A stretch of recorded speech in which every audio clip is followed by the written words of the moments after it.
But you've just said something which was really, really interesting and I find less depressing. Yeah.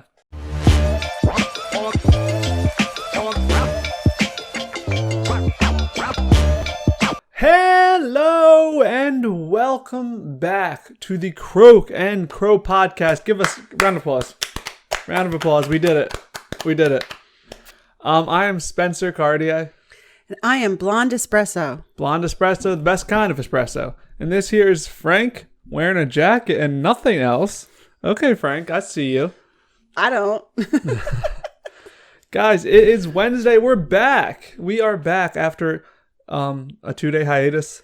Yeah. Like we always take. Hope you checked out the Christian meme review. It was a good one. It was. I was in a good mood. Yeah. Not that I'm always not in a good mood, but I was in an especially good mood. One of the reasons is the weather so great. Yeah.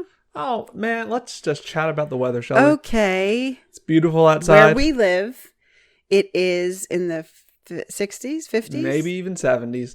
I don't know. I was out playing tennis today. I think I might have even gotten a little bit of a tan. Yeah.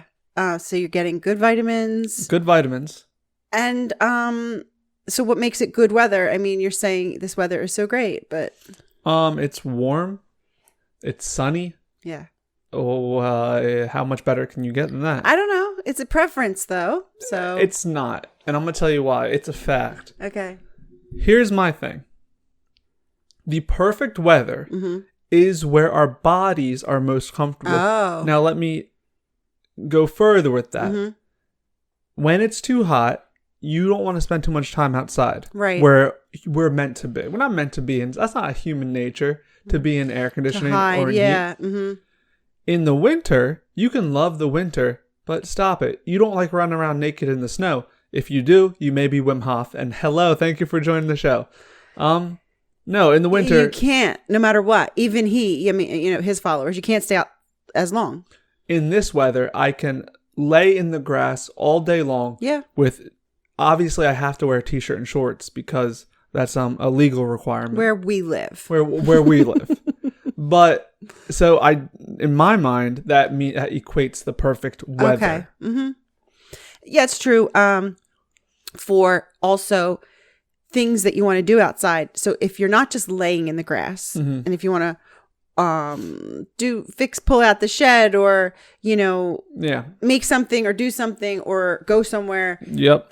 It would be more conducive. It's like the Goldilocks of weather. Comfort, it's not too hot. It's not too cold. Right. It's just right. Yeah. So guys, it's Wednesday. My favorite day of the week. Thursday. I think a day of the week. Yeah, we established Thursday as my favorite day of the week. That's right. It is Bridget's birthday. Happy Bridget birthday. Happy birthday to my Aunt Bridget. Yeah. And many more to come. Is that a saying? I think so. And many more. And many more. Yes. April 21st, which seems like a cusp birthday. Oh, is it Taurus season?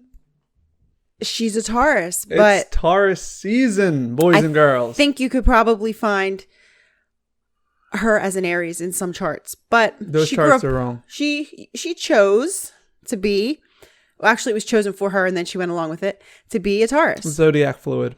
Yeah. I identify as a Capricorn. Yeah. No, Taurus to the bone. Welcome to Taurus season, my season. Yes. My Aunt Bridget's season, and anyone else. Alexandria. Just Lauren. These people don't know these Your names, grandmother. So it's pointless. Guys, it is One Word Wednesday. Hallelujah. I see, without even you telling me what the topic is, I'm looking at all of my... We have different, not all. I'm looking at a collection of some of my ceramic pieces. I grabbed some. There's a lot. So I just grabbed some because I'm not great at tablescaping. A little pitcher. What do they say? Little pitchers have big handles. Little pitchers have big ears. Whatever it is a statement about when you're talking around little children and you feel like it's safe to talk. So if you and if you and I were talking, if you and I were talking and there was little kids here and we might be saying something and we're totally not even worried. It's not the same as if the kids were like 5th graders. They're little, so you don't care. Then one of us will say, little pitchers have, it has to be handles, because why would it, wouldn't make sense to say it the other way. But what it means is just because they're little, they're listening and they can repeat. So watch out. Watch out, we say around those rascals. Right. So watch out. But anyway, grabbed some different things. You have prayer hands that are hiding. Well, so what's the topic before we just start talking about everything I'm looking at here? Pottery. Just pottery? Just pottery today. Okay. We have an art expert in our midst, which is you. No, it's me. I wouldn't say expert. I would say enthusiast. Yeah, I see what you're saying. You are, if we were to Godzilla scoop people off the street, you probably would be an expert amongst them. But no, you're not an expert if we went to an art Philadelphia exhibit. Museum of Art conference or something. I've created and learned more about art than the regular person, but not as much as the enthusiast. Yeah. So we can have an art, but not today. Yeah, no, art is, we kind of have a religious podcast, some would say. Yeah. Some would say Croak and Crow is pretty religious. Proud. And I took a whole semester of a art and religion. Very interesting stuff. Very differing ideas on how religious art should be depicted, if depicted at all.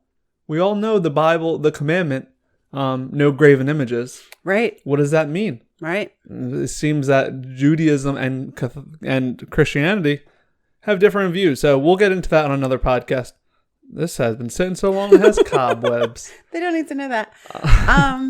Judaism doesn't use graven images? No. Oh, okay. You'll rarely find Jewish art. Okay. But there is Jewish art. It's a different... There is Jewish art in... We can, you know what? I would continue, but we'll save that for another podcast. Let's save that for the other podcast. And we'll do pottery, some would call it. Pottery, yeah. Ceramics, others will call pottery, ceramics. Yeah. Clay products. So when I grew up, my mom... when I grew up, and I think they still have them. I saw one in the neighborhood corner property, was a ceramics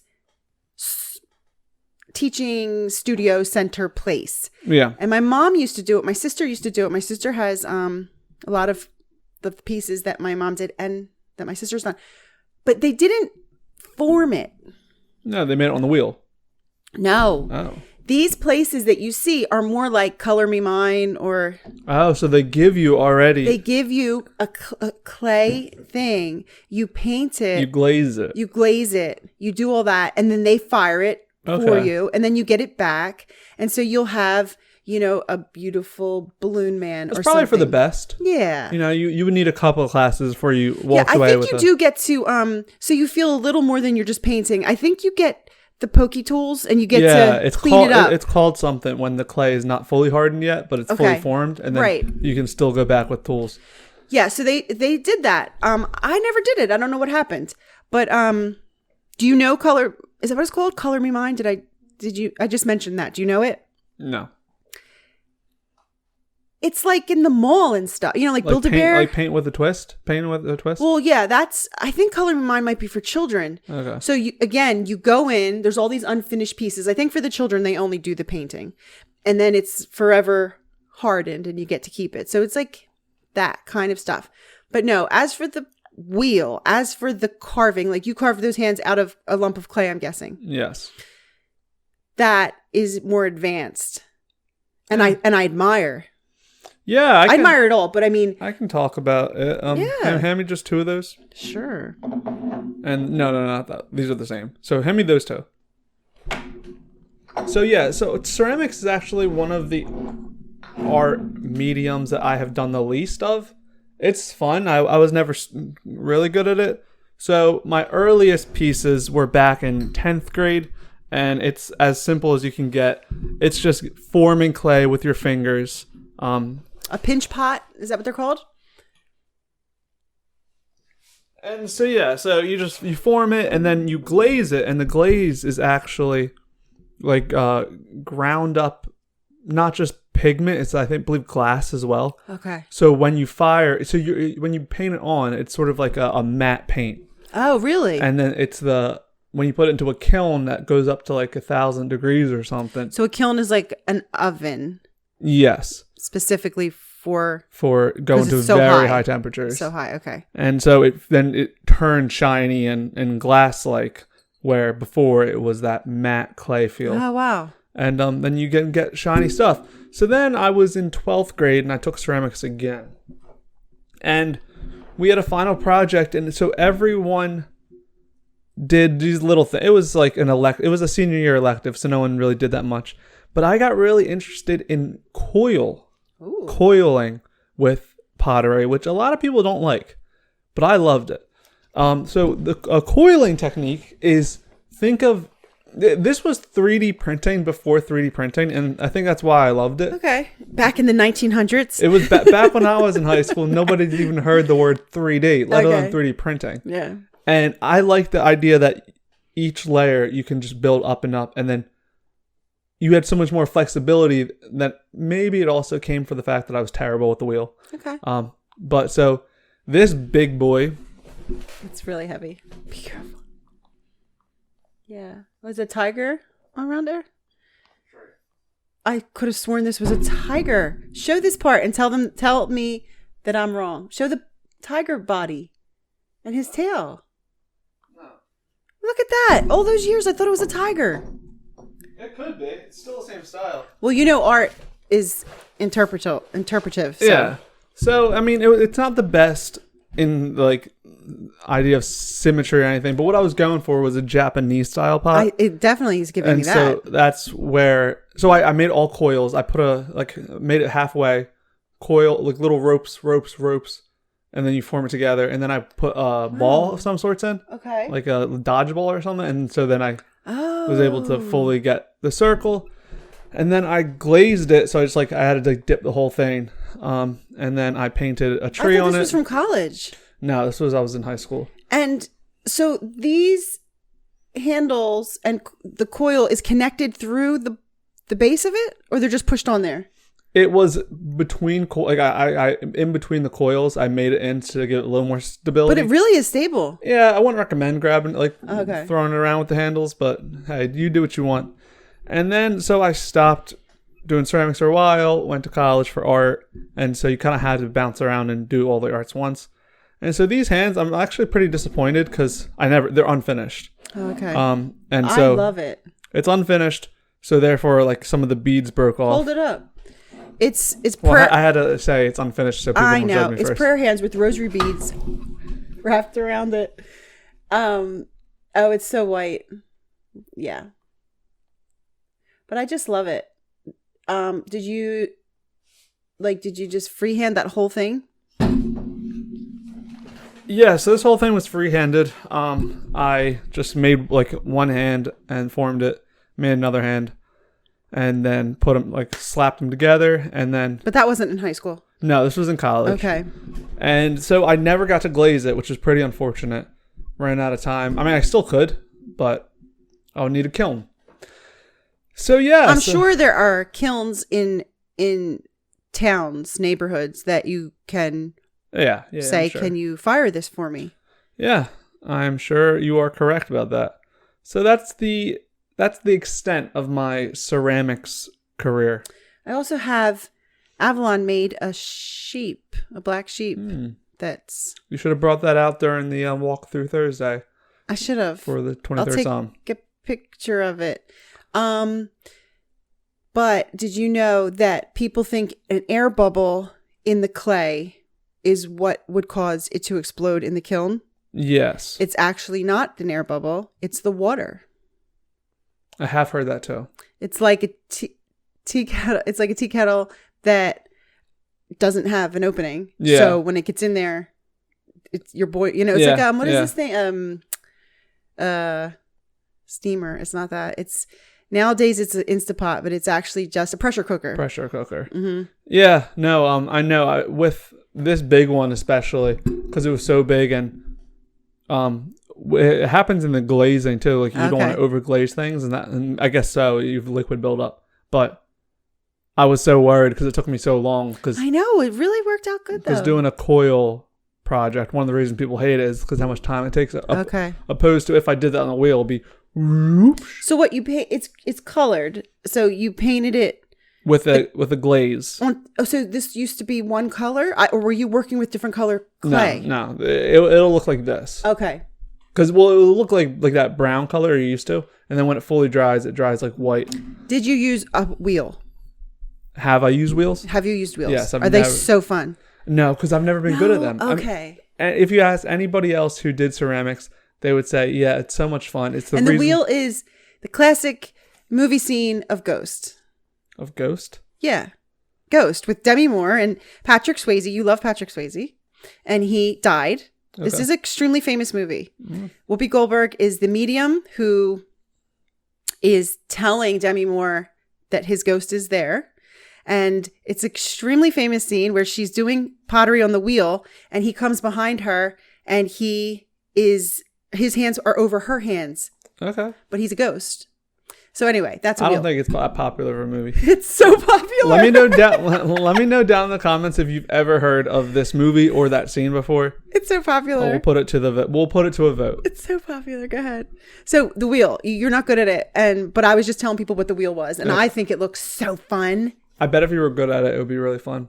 That's why you see that when you do see potters, they just have like so much pottery around them because they're just like they just love to do it. Oh, it's meditation though, really. Yeah, you see like older people do it, like retired people. Right. Not to say that it's just for retired people, but it goes just like when I say I see a lot of old people walking. It's all that sort of meditative, relaxing. It's definitely meditative.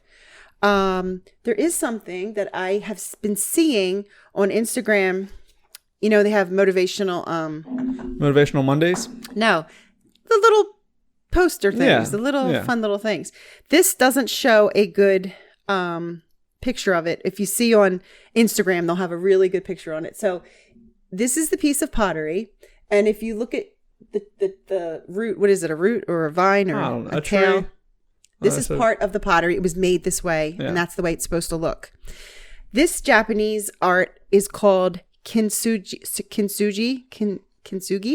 which means golden joinery, and it's when I know what it is. What is it? Tell everybody. I saw it from what was that show?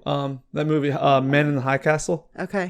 And so what it is the Japanese and in the culture, when you break something, what you do is you get this gold pigment and glue, and so you make this sort of gold paste, and you fill in the cracks and put it back together piece by piece.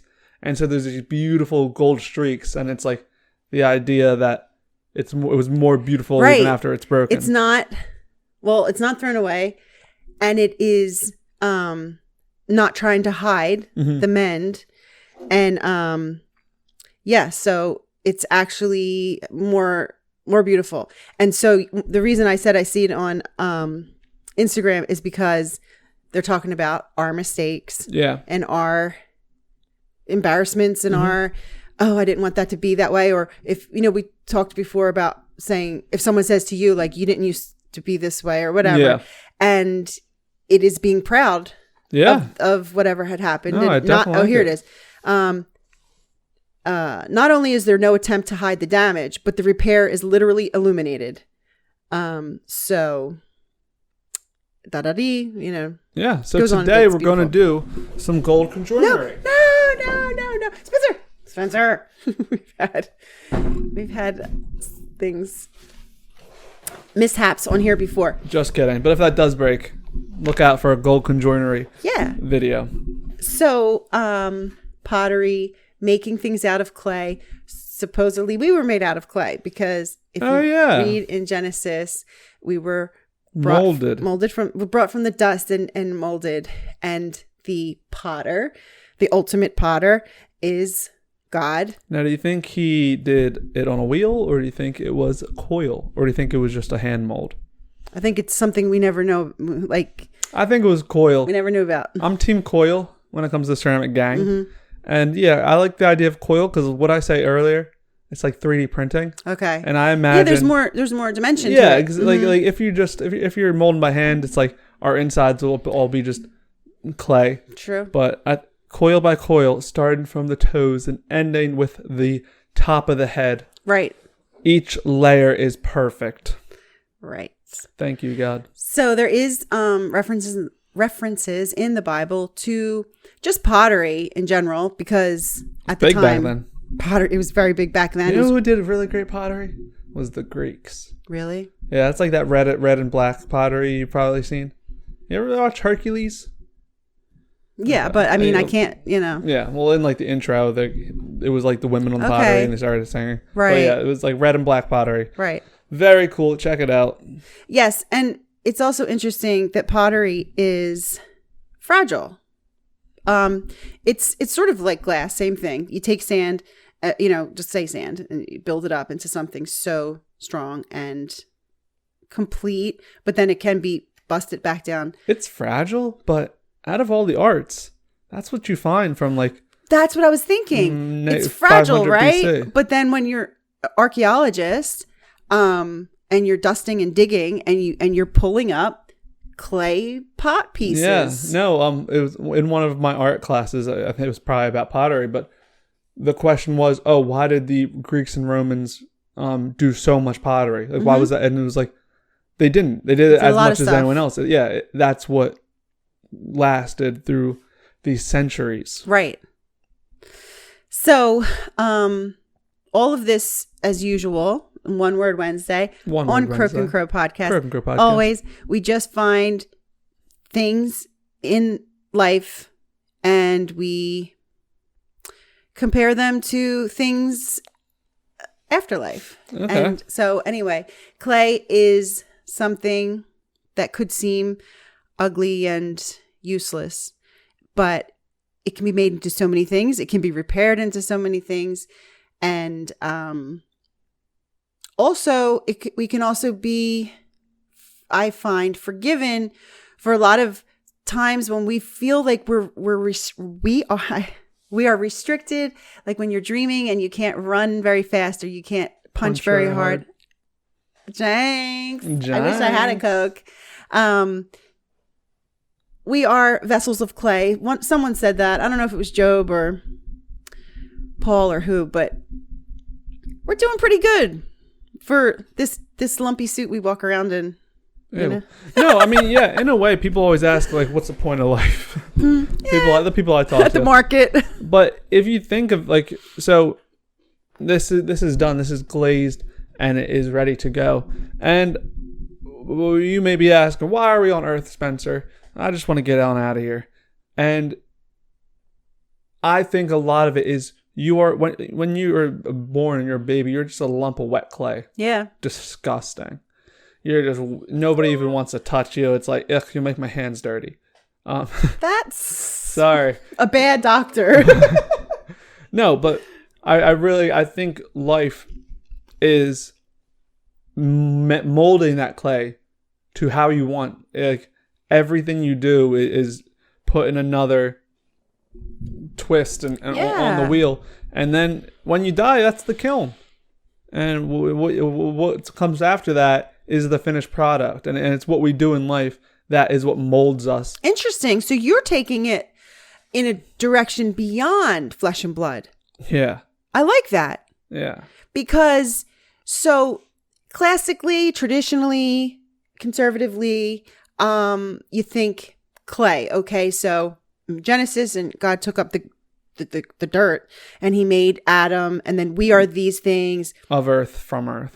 And even, I do know in Job, because he was such a complainer, that he's saying to God, like, yeah, I get it. I know I am clay and from dust to dust. And I think he is even holding some broken clay, like broken pottery. Like, I get it. We're the same. And then, of course, Ash Wednesday, which we just had, and that's reminding you from dust to dust, you shall return. And that's fine. And we can work with anything, any thoughts or passages, or we can work with it. But you've just said something which was really, really interesting, and I find less depressing. Yeah. Because you're saying that the invisible spirit, the undiable spirit, the one that's going to heaven, is the clay. Is the clay. And that we are working with the potter the whole time. Yep. And then, look, because when you said, and then when we die, and I thought you were going to say, back into the ground. Sweep you up. No, you're saying, no, that's when you're fired. That's when you're fired up. That's when you're shiny. That's when you're the glazed donut. At that point, you have all that dry glaze on you, and you're excited to see, but you're still breaking. You're impenetrable on Earth. That's when you can still change things, and it's like that's can always really change. Great. On Earth is the wet clay time, and when you die, you have become perfect. Yeah. And obviously, that part's not an original thought, because that's what Jesus says. That you will become perfect with Him, but your thought is original. That I didn't think that before. I didn't think that going into today's podcast. I didn't think it when I was thinking about us being vessels of clay. Yeah, and I mean, I think it's a good thought. Can't lie and say that have had this thought before this podcast, but I'm gonna run with it. But yeah, and it also just goes to show this idea of like when you make mistakes, when you do things on life, you think, oh, I'm a bad person, right. I'm bad, but I think all of life is this wet clay period, and like. It's never too late to change a path. You know what? That's to do another thing. That's really true. Until you hit the kiln. And it's really you got time to fix your mistakes. And once again, it also there's again the classical, traditional, old-timey thought is fire bad, fire hell. Yeah. And this so you're just kicking away every depressing thought. Yeah. Today. See depression. You're like, it's what they say, reframing, rethinking. And so you're saying fire. Who's afraid of the fire? The Holy Spirit is a fire. Yes. And the fire makes that glaze shine. Yes. So I'm just loving it. I'm loving it. Yeah. And that is the end of the podcast. Well, basically, I mean, it's an interesting thought.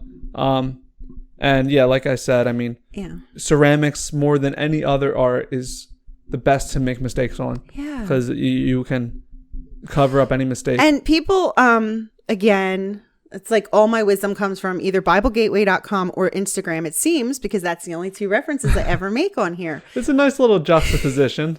But I follow Bible Gateway on Instagram as well. But anyway, people do like to hear...